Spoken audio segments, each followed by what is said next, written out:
Hey, my lovelies. Welcome to my channel, Being a Carer with More Case. A contract of employment is a legal binding document that binds you with your employer. So let's say you are here as a skilled worker and you have signed a contract, before you came into the country, stating that this is how many hours, you're going to work with your employer. Now that is legal binding. And any breach of it can lead to a court case. Yes, you heard me right. It can lead to a court case. Okay. So I'm going to use myself as an example to help you understand what I'm talking about. So now I have signed a contract with my employer to say that I will be working 37.5 hours per week. Okay. Which means, or rather, should I say, which translates to, you know, 5 days a week, 8 hours per day. Okay. Of course, in that period, my break time is fitted in. Okay. Now, if for some reason I do not meet that contract, it could be any of these reasons. One, I am ill. Okay. Now, that is taken care of in the contract I signed. Two, I'm on leave. Of course, I am being paid to go on leave. I have my days off leave. Or three, for some reason, I can say, okay, today I have an important engagement, if they could please, don't not pay me for that day. Okay. Now, those are the only ways, I cannot fulfill those hours per week. Because if for some reason I just say to myself, oh, I don't feel like working today and blah, blah, blah, it can lead to a query. Of course, definitely, I'm not going to get paid. My salary, rather, is not going to be complete for that month. That day's pay will be deducted. And finally, I could be sacked. You heard me right. And this is applicable to every single person who works in the UK, unless, of course, you have come to an agreement with your employer stating that, oh, this is the amount of days and amount of hours you can work. And then you sign the agreement to that effect, if that makes any sense. In this video, I will be talking about what happens when your contracted hours are not fulfilled.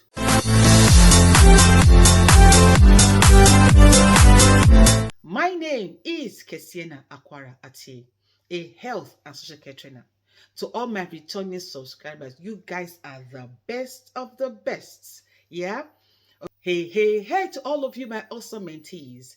I do apologize, that, I've not been in touch as often as I should have been. I mean, it has been so busy at work, deadlines to meet and all of that. But always remember this, guys, that you are so much loved and my prayers and thoughts are with you always, that you excel and excel only.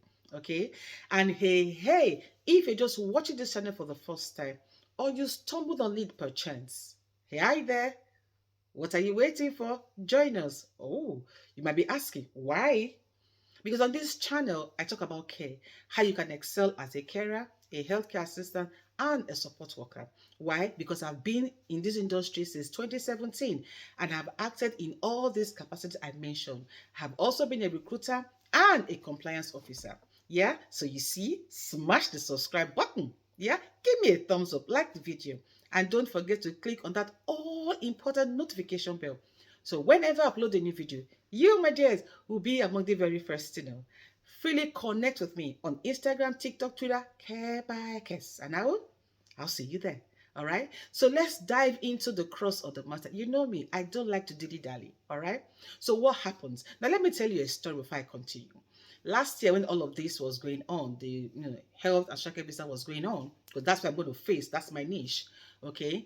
Somebody gave me a call and said to me, oh, they have somebody who wants to pay for their COS, but they don't want to work in care.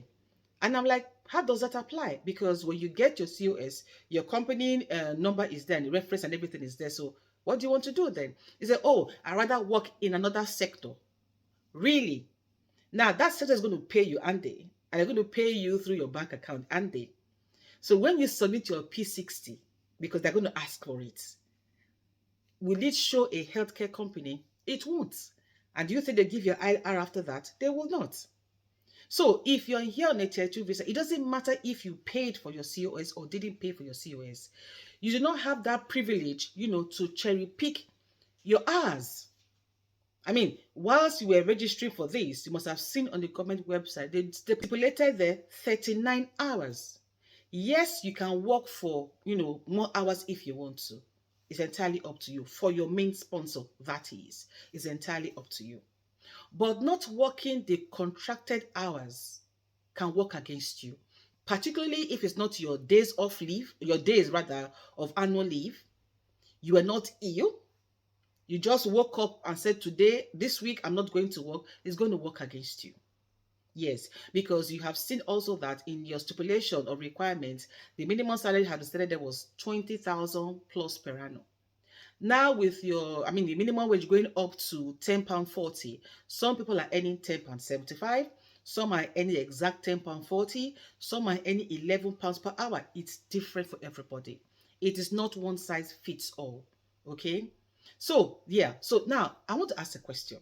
If you work less, which means that you did not earn the amount stipulated, do you think they'll give you ILR? Now, I am not a home office personnel, but I want to say here that I've lived here long enough to know how they think and how they do things. It's going to work against you. You can call my bluff and try it out at the end of your 5 years, but trust me, you'll regret it. Okay, so it means that you have to work. Now, it's a different kettle of fish, If for some reason you are with people, because I mean, I hear people telling me all the time on my comment section and all of that, they've been here for 3 months, 4 months, 2 months, they've not gotten a shift, they've not gotten any hours. Now, I'm sure you all know as well that maybe you don't, but I'm going to tell you anyways. Office is going around at the moment. They're auditing all those companies that have a COS, that have brought in skilled workers from overseas. They're seeing if they have shifts or hours. They're seeing if they're getting paid. Office person have come to your organization. Now, it is possible that your employer or sponsor genuinely do not have hours, but they have, put in tenders, they have bidded and are waiting those packages to come through. They will let the home office know this is what is going on. Now, I believe the home office staff are also humans. They understand the way things are going at the moment. They will definitely make a note down against that company name saying this is what is going on from so to so. This is why they haven't gotten shifts for their staff. And I'm sure when whoever is going to handle that company's, applications for IR, we have a look at that, written down note as well. Okay. Now, but if you are the one as a skilled worker, it doesn't matter if you're in care or not in care, and you're saying to your employer, I am sorry, I'm not coming to work this week. Now, first question is that week your leave? If it is not, why are you not coming to work? Remember that for every time you don't go to work and it's not your leave, you're not sick, your employer is mandated to send an SMS to the home office saying you are not at work. Don't forget that. So based on these things, you are only hurting yourself if you are the one cherry picking your shifts. Oh, I work only 2 hours today. I work only 10 hours today. Don't do that, please, because it will affect your ILR. You might be denied. And so if you are being denied your indefinite leave to remain, there is no refund. So as well that, in case you don't, the government now is trying to cut down migration. And I'm sure I've observed that your 2,400 plus you are meant to pay per person for your application for indefinite leave to remain has gone up to what? 2,800 plus. So you're not, fulfilling your contracted hours is going to be a minus to you. And the money will not be refunded. So if you're a family of 5, how much is that? It won't be given back to you. Sadly, you might be told your application for indefinite to remain has been denied, and then you are given time to leave the country. I do not wish that for anybody, because it will be a sad thing to happen indeed. So please, if you have your contracted hours, keep to it. Do not say to yourself that, or your employer, I don't want to work, when it is not your leave, when you are not sick. And now, if for some reason you're not at work for a week and you are ill, please send an email to your sponsor. Attach your doctor's notes saying that they prescribe you being off, because every correspondence between you and your sponsor goes to the home office. Please, guys, take note and protect yourselves.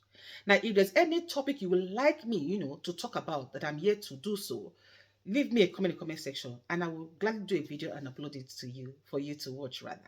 So, until I see you in my next video, always remember this, guys. Never you forget that no matter what the matter is, you matter so much more. Over.